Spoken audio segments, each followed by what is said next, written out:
Pierre Polievre, who's been a big supporter of you, been a big supporter of the convoy, and he's getting sewered for the comments he made yesterday. And I'll just paraphrase. He basically said, you guys should have left after the first weekend, but he still supports your right to protest, but effectively threw you all underneath the bus after he used you all to have photo ops and get sound bites and use the movement and co-opt the individuals involved in this whole thing so that he could strip the leadership from Aaron O'Toole and, of course, ascend to the leadership himself, which is exactly what happened, and has maintained this sober perspective that says, hey, you know what? I like the convoy people. Everybody should be heard, all that other stuff. And I don't have a problem with the illegal occupation or convoy or protest, however you want to say it, which lasted well over 3 weeks, which displaced people, all that other stuff. We'll get to that in a minute. That's just kind of roughage.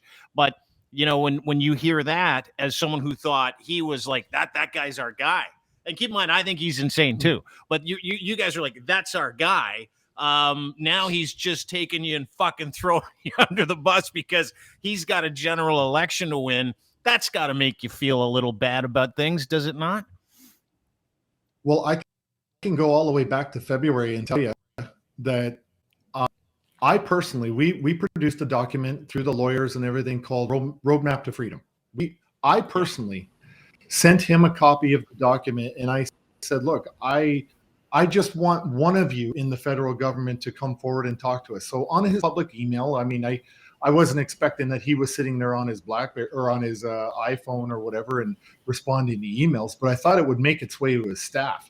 To this day, I don't even have so much as a read receipt. Now, he did, and I mean, it was obvious. I mean, it was really obvious to me that he was using the trucker convoy and what's the term that we use nowadays in popular culture? He appropriated the convoy for his own uses. And so did Candice Bergen.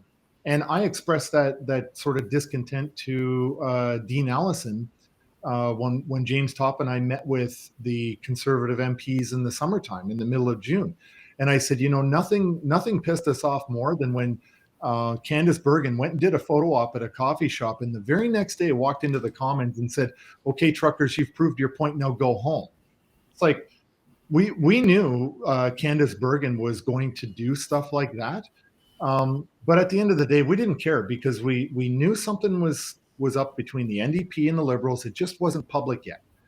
And so we didn't really think that the Conservatives were in a great position to help us out. But what is more disturbing is after the fact that, you know, the convoy's over, they go into a leadership race, and Poilievre gets on there and he's campaigning saying he supported the trucker convoy. Well, I'm sorry, how exactly did you support the trucker convoy? Because I didn't see any of the Conservatives show any public moral leadership of any kind, or do something that was even remotely substantive to prove that they supported the trucker convoy.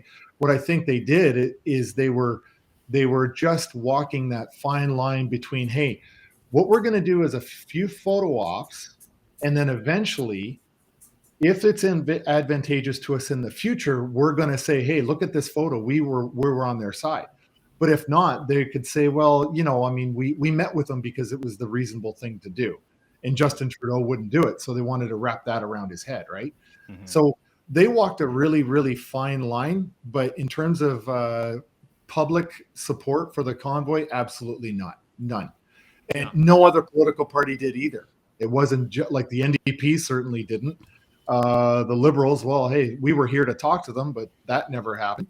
And the Conservatives, what in the Bloc? Forget it. The Bloc were like, oh, dude, they just stole your shit. That's all they did, right? Like, you know, when you think about it and you see the way that they're acting right now, Karima's laughing, but Karima, that's true, right? Like Pierre Polievre just basically stole all their shit and then used them. And then today, when he gets asked about it, he's like, oh, I think they should have been gone after the first week. Like, he's a lying piece of shit.